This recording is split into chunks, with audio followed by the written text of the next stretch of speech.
Manong, ayos na ang lahat. Utos mo na lang ang hinihintay. Malakad na! Dito tayo!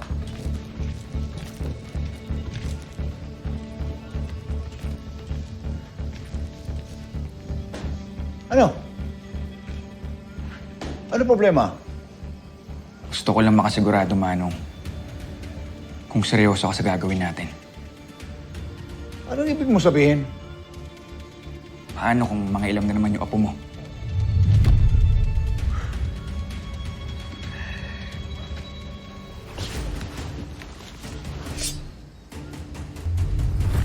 Kung kinakailangan, ako ang tatapos sa kanya. Eh, huwag ka na magduda. Tayo na!